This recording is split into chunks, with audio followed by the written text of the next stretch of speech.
아멘. 주 예수님을 사랑하십니까? 여러분, 그러면 어떻게 사랑을 표현하고 계십니까? 오늘 우리는 내가 하나님을 정말로 사랑하는데 내가 어떻게 사랑하는 것이 맞나, 내가 제대로 신앙생활을 하고 있나 한 번쯤 점검해보는 시간 가졌으면 좋겠습니다.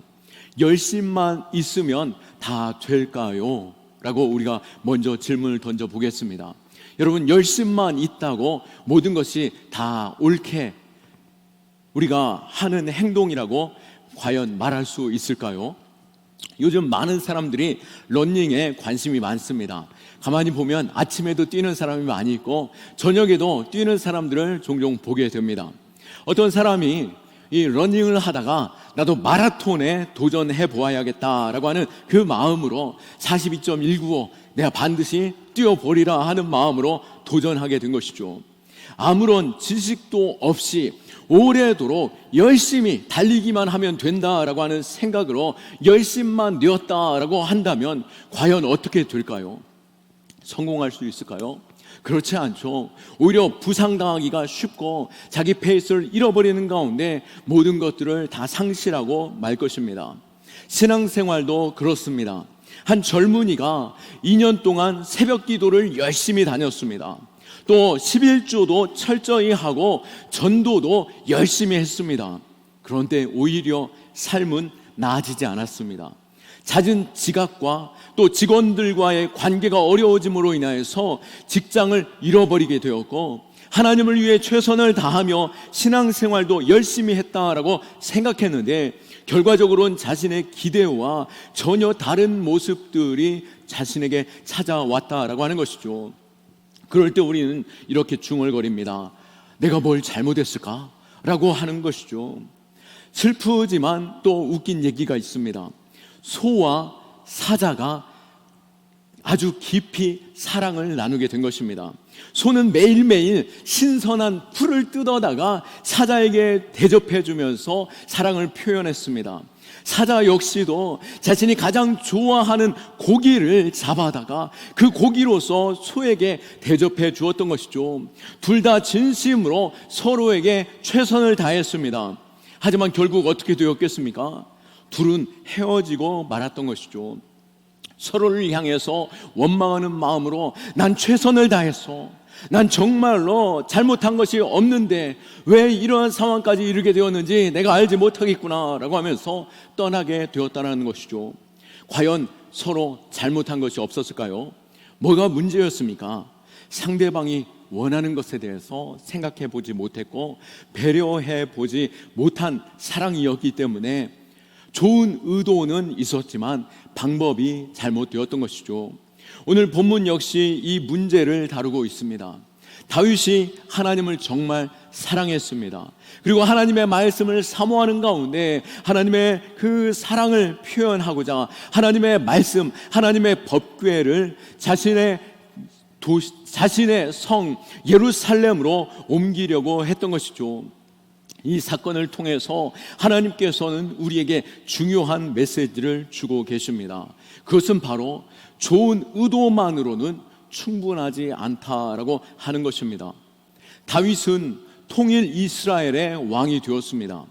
수많은 고비를 넘긴 끝에 마침내 하나님이 약속하신 왕 위에 오르게 되었고 그는 예루살렘을 수도로 삼았습니다. 그리고 예루살렘을 수도로 삼으면서 가장 먼저 하나님께 이 예루살렘 성을 드리고자 그 예루살렘 그 수도를 드리고자 하나님의 법궤, 하나님의 말씀, 하나님을 그곳으로 모시려고 했던 것이죠. 사실 당시 하나님의 법궤는 약 70년간 가까운 70년에 가까운 그 기간 동안 기얏 여아림에 머물러 있었는데요. 사실 거기에 머물러 있었다라기보다도 아비나답 집에 지금까지 방치되어 있던 상태로 있었던 것입니다. 사무엘상 4장에 보면 이스라엘이 블레셋과 전쟁을 치르게 되었습니다. 이때 사무엘 선지자 이전에 엘리 제사장이 있었는데요. 그의 아들 홈니와 비느하스가 하나님의 법궤를 가지고 전쟁터에 나아갔습니다. 바로 이 전쟁터에서 하나님의 법궤가 있을 때에 모세가 그 전쟁으로 또 여호수아가 그 전쟁으로 승리하였기에 자신들도 이 법궤를 가지고 나아가면 전쟁에 승리할 것이다라는 그 믿음으로 나아갔지만 결과적으로 어떻게 되었습니까? 이스라엘은 그 전쟁에서 크게 패하고 말았습니다. 이때 하나님의 법궤마저 블레셋에 빼앗기게 되었는데요, 블레셋은 자신의 신이 이 이스라엘의 신을 이겼다라고 여기면서 그 신의 법궤, 그 신을 이 다곤 신의 성전에 두게 되었던 것입니다. 자신의 신에게 바쳤던 것이죠. 그런데 어떤 일이 일어나게 되었습니까? 그 다곤 신상이 하나님의 법궤 앞에 쓰러지게 되었습니다. 이상하다 라고 하면서 다곤 신상을 세워 놓았지만 다음날 가보니 어떻게 되었습니까? 이미 그 다곤 신상의 목이 부러지고 다 부서져 있었던 것이죠. 뿐만 아니었습니다. 그 블레셋에 이 법궤가 머물러 있던 도시마다 큰 독종의 재앙이 임하게 되는데요, 의심스러워서 그 법궤를 다른 도시로 옮겨 보았는데 그 법궤가 옮기는 곳마다 이 재앙이 그 도시에 임하게 되었던 것입니다. 결국 블레셋은 크게 두려워하게 되었고 이스라엘로 그 법궤를 반환하게 되었던 것입니다.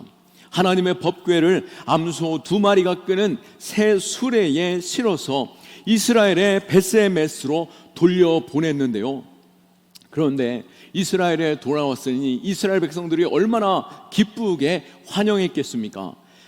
그런데 이 법궤가 이스라엘 땅에 들어왔을 때 그 지역의 사람들이 그 법궤 안을 열어보면서 하나님의 심판이 그곳 가운데 임하며 많은 사람들이 죽임을 당하게 되었던 것입니다.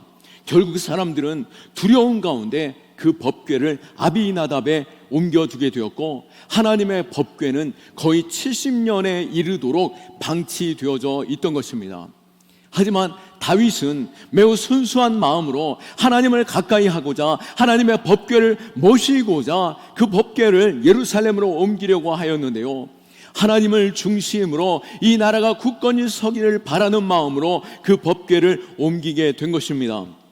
다윗은 그 마음에 하나님 앞에 하나님께로만 내게 복이 있고 이 나라가 복이 있는 줄 믿었습니다. 시편 16편 2절 말씀에 내가 여호와께 아뢰되 주는 나의 주님이시오니 주밖에는 나의 복이 없다라고 고백하면서 그가 하나님의 법궤를 옮겼고 또 시편 73편 28절과 같이 하나님께 가까이 함이 내게 복이라 내가 주 여호와를 나의 피난처로 삼아 주의 모든 행적을 전파하리다 라고 노래하면서 그는 하나님의 말씀을 사모하고 하나님을 사랑하는 마음으로 하나님의 법궤를 옮기려고 했던 것이죠.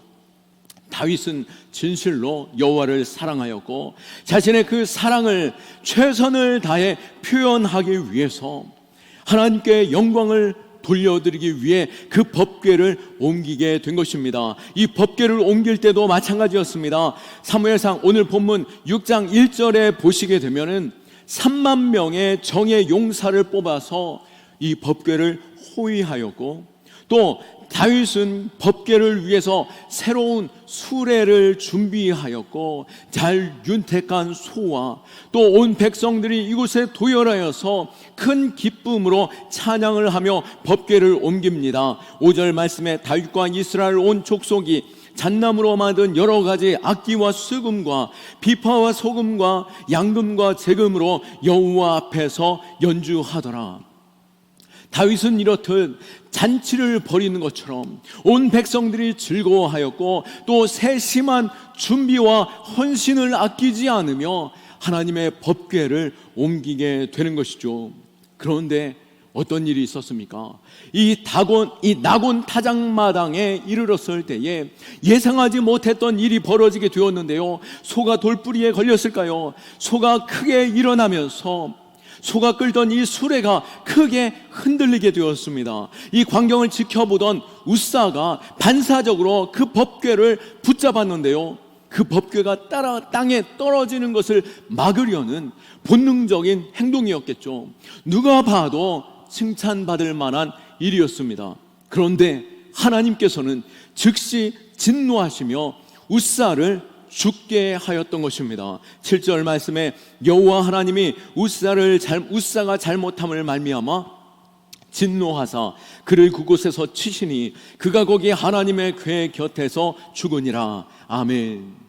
우리도 이 말씀 앞에서 당황하지 아니할 수 없습니다.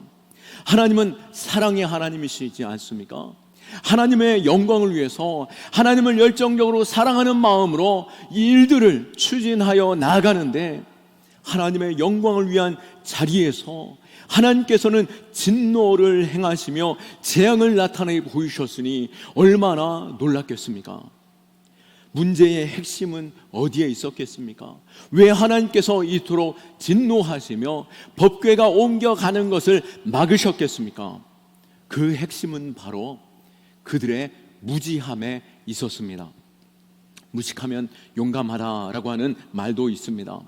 하나님의 법궤를 운반하는 일에 있어서 잘못된 방법으로 그 법궤를 옮기고 있었다라고 하는 것이죠. 하나님의 법궤를 옮기는 그 절차에 있어서는 분명히 구별된 방법이 있었던 것입니다. 민수기 4장 15절 말씀에 법궤를 어떻게 운반하라고 명령하고 있습니까? 진영을 떠날 때에 아론과 그의 아들들이 성소와 성소의 모든 기구를 덮는 일들을 마치거든 고앗 자손들이 와서 맬 것이니라. 그러나 성물은 만지지 말라. 그들이 죽으리라. 아멘. 레위인들 중에서도 고앗 자손들이 그것을 어깨에 메어 운반하는 일, 그것이 바로 이 법궤를 이동하는 방법이었고, 그 법궤를 운반할 때에 절대로 손으로 만져서는 안 되며 죽으리라 라고 하는 경고까지도 주셨던 것이죠. 하지만 다윗은, 그리고 이스라엘은 이 하나님의 말씀, 이 율법을 그들은 알지 못하였고, 그 우상을 운반하는 그 방식이 어땠습니까? 블레셋에서 이스라엘로 옮겨지는 방법, 바로 이방신이 옮기는 방법으로, 이방인이 옮기는 방법으로 새 수레에 하나님의 법궤를 올려놓고 옮겼다라고 하는 것이죠. 하나님의 말씀을 잊고 세상의 방식을 선택함으로 인하여서 하나님께서 진노하셨던 것입니다. 사실 사무엘 이후에 이스라엘 백성들은 다윗의 통일 왕국 되기까지도 너무나도 혼란스러운 시대였습니다. 그러기에 하나님의 말씀을 가르침과 또 배우는 일들이 제대로 이루어지지 않았었습니다. 다윗 역시도 하나님을 뜨겁게 사랑하였지만 그는 도망자로서 쫓겨다니기에 급급함으로 인하여서 하나님의 율법을 가까이 하기보다도 그 율법을 아는 그 지혜가 부족했던 것이죠. 영적으로 무지했기 때문에 오늘 이러한 일들이 일어나게 되었던 것입니다. 무지했다라고 해서 그것이 무죄가 될 수 있는 것은 아닙니다. 오히려 호세아 4장 6절 말씀에 내 백성이 지식이 없으므로 망하는도다. 내가 지식을 버렸으니 나도 너를 버려 내 제사장이 되지 못하게 할 것이요 내가 내 하나님의 율법을 잊었으니 나도 내 자녀들을 잊어버리리라 라고 하셨습니다. 몰라서 그랬습니다 라고 하는 것이 변명거리가 될 수 없는 것이고, 죄는 죄일 뿐인 것입니다. 결국 웃사는 죽음을 통하여서 하나님께서 우리에게 강력한 메시지를 주신 것이죠. 그것은 무엇입니까? 하나님을 사랑한다 할지라도 그 사랑하는 방법을 따라서 온전히 사랑해야 한다라고 하는 것입니다. 하나님의 법궤가 머물던 그 두 집안, 너무나도 확연한 차이가 있었는데요. 아비나답의 집에서 60에서 70년 동안 그 법궤가 머물러 있는 동안 사실 많은 사람들의 죽음이 있었고, 두려움 속에서 그 법궤를 거의 방치하듯이 외면하고 있었습니다. 반면에 오늘 본문 이후의 사건을 볼 때에 이 법궤는 오벳 에돔의 집에 들어가게 되었는데요, 오벳 에돔 집에서 약 3개월 동안 머물 때에 그 법궤를 통해서 오벳 에돔의 집이 어떻게 되었습니까? 복을 얻게 된 것입니다. 11절 말씀에 여호와의 궤가 가드 사람 오벳 에돔의 집에 석 달 있었는데 여호와께서 오벳 에돔과 그 온 집에 복을 주시니라. 아멘.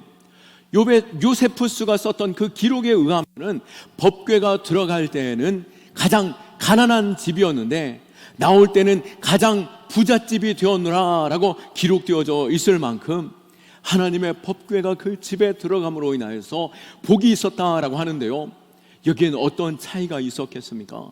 그것은 바로 하나님의 법궤를 어떻게 섬기느냐, 어떻게 모셨느냐에 따라서 달라졌다라고 하는 것입니다. 11절 말씀에 석 달을 있었는데 라고 하는 말씀이 있습니다. 여기서 원어상에 있었는데 라고 하는 이 단어의 그 의미는 바로 머무르다, 거주하다, 함께 살다 라고 하는 이 단어인데요, 그 단어의 의미는 친밀함 속에서 함께 교제하고 함께 깊은 임재 속에서 그 시간들을 누린다라고 하는 의미가 담겨져 있습니다. 그러기에 이 오벳 에돔의 집에 하나님의 법궤가 들어왔을 때 그 가정은 하나님의 법궤를 즐거워하고 하나님의 법궤를 사랑하고 하나님의 법궤와 함께 그 집안에 즐거워하며 가정이 서 있었기에 그 가정이 복을 얻고 또 하나님의 법궤를 잘 섬겼기에 복을 얻게 되었던 것이죠. 무엇보다도 오벳 에돔은 역대상 15장 18절 말씀에 보시게 되면 이 오벳 에돔은 바로 레위인이며 제사장 가문의 사람이었습니다. 그 말은 즉 무슨 말입니까? 바로 하나님의 성전을 섬기고 하나님의 성물을 관리하던 집이었다라고 하는 것이죠. 그러기에 하나님의 법궤가 어떻게 관리되어야 하는지를 너무나도 잘 알았기에 그는 그 지혜로 하나님의 뜻대로 그 법궤를 잘 관리하였고 그로 인하여 복을 얻게 되는데요, 그 온 집안이 복을 얻게 될 때에 역대상 26장에 보시면은 그 자손이 62명이 되었는데요, 이 역대상 26장에 기록되어져 있는 그 사람들 62명만으로도 모두가 능력 있고 충성된 자들로 복을 얻게 되었다라고 하는 것입니다. 3개월 만에 복을 얻었고 뿐만 아니라 그의 자손들까지도 복을 얻게 되었다라고 하는 것입니다. 하나님의 말씀에 두려움이 있습니까? 때로는 하나님의 신앙생활 하는 거 내가 제대로 할 수 있을까라는 두려움 속에 있습니까? 출애굽기 20장 6절 말씀에도 나를 사랑하고 나의 계명을 지키는 자에게는 천대까지 은혜를 베푸느니라 라고 하셨습니다. 하나님은 우리에게 복 주시기를 원하고 뿐만 아니라 우리의 자손까지도 복 주시기를 원하시는 분이십니다. 이것은 단순히 교회를 오래 다녔다라고 해서 복을 받는 것이 아닙니다. 어떻게 복을 받습니까? 오늘 오벳 에돔처럼 하나님의 뜻을 따라 하나님을 잘 섬기는 그 지혜가 있어야 하고 하나님의 지혜로 하나님을 섬길 때에 복을 얻게 된다라고 하는 것입니다. 그렇다면 우리가 복을 얻는 방법, 어떻게 우리가 복을 얻으며 하나님의 말씀대로 살아갈 수 있을까요? 그것은 먼저는 우리가 신앙생활을 할 때 미신적인 종교 행위로서 신앙생활하지 않기를 축원합니다. 사무엘의 아들들이 전쟁터에 나아갈 때 홈니와 비느하스가 이 하나님의 법궤를 들고 나아가면 이전에 선조들이 전쟁에 승리하였기에 그 법궤를 들고 나아갔습니까? 이것은 마치 부적과 같이 그것을 들고 나아갔던 것이죠. 또 우리 역시도 어떻게 합니까? 성경책을 우리 차 위에 이 본넷 차 앞에 이렇게 성경책을 놓게 되면 교통사고가 일어나지 않겠다라는 그 마음으로 십자가 달아놓으면 교통사고 있지 않겠다라는 생각으로 내가 신앙생활을 하고 있다라고 한다면, 운전하고 있다라고 한다면 그건 거기 이 미신적인 종교 행위에 불과한 것이죠.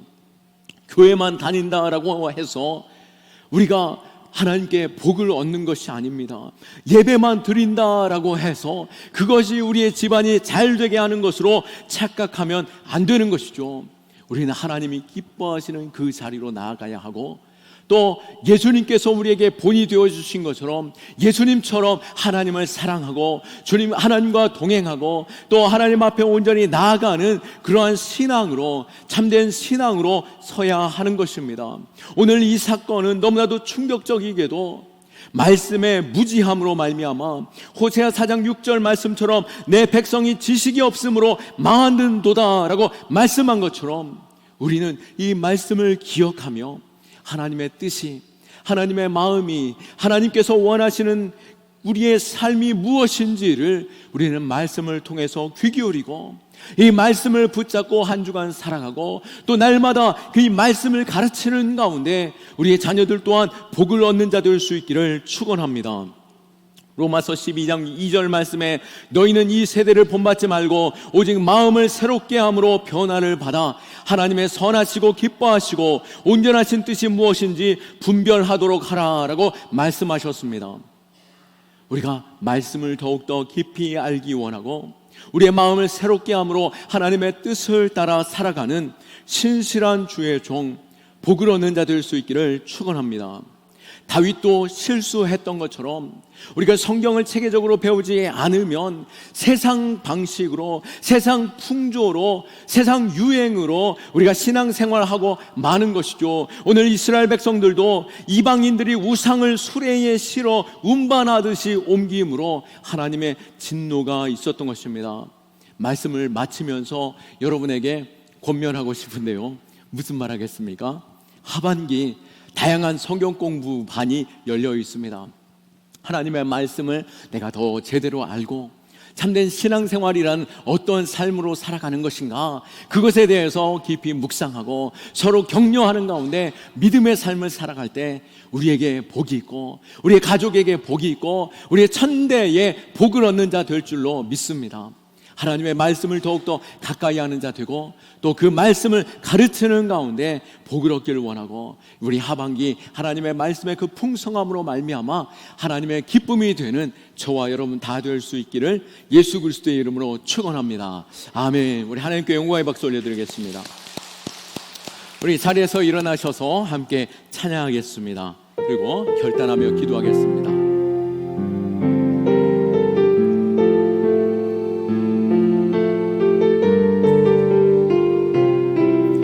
후렴부터 찬양할까요? 주님보다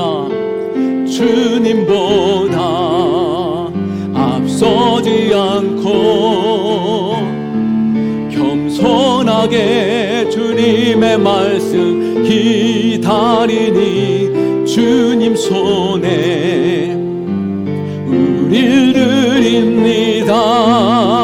사랑으로 인도하소서. 오늘 이곳에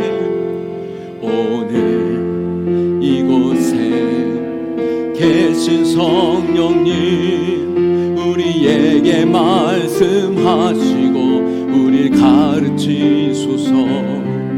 다친 우리 마음 열어주시고 주의 빛으로 밝혀 우리 인도하소서. 주님보다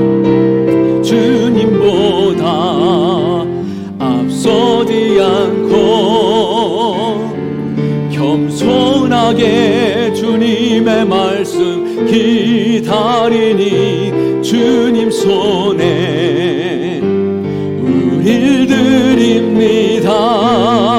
사랑으로 인도하소서. 우리 이 시간 함께 기도합시다. 주님, 내가 이 땅을 살아갈 때 주님을 너무나도 사랑하지만 내가 내 욕심대로 내 방식대로 하나님을 사랑하고 있지는 않는지, 하나님의 뜻과 상관없이 하나님의 말씀과 상관없이 예배드리고 습관적이고 형식적인 신앙생활로 머물러 있지는 않는지 우리 자신을 돌아보게 하여 주시고 형식적인 습관적인 종교생활에 머물지 아니하고 예수님처럼 주님을 즐거이 찾고 아버지 하나님의 그 말씀을 따라 기뻐하며 순종함으로 나아가는 우리의 신앙 되게 하여 주옵시고 우리의 영적인 무지함 가운데 하나님의 말씀을 사모하는 가운데 우리가 더욱더 말씀에 참여하는 자 되게 하여 주옵시고 말씀 가운데 우리의 가정이 굳건히 서서 복을 얻게 하여 주옵소서. 주님 찾고 기도합니다. 주여 주여 주여. 놀라우신 주님 감사합니다. 아버지 하나님, 우리가 신앙생활 할 때 아버지 하나님 너무나도 형식적이고 세상 방식으로 내가 습관적인 예배로 주님 앞에 나오고 있지는 않습니다.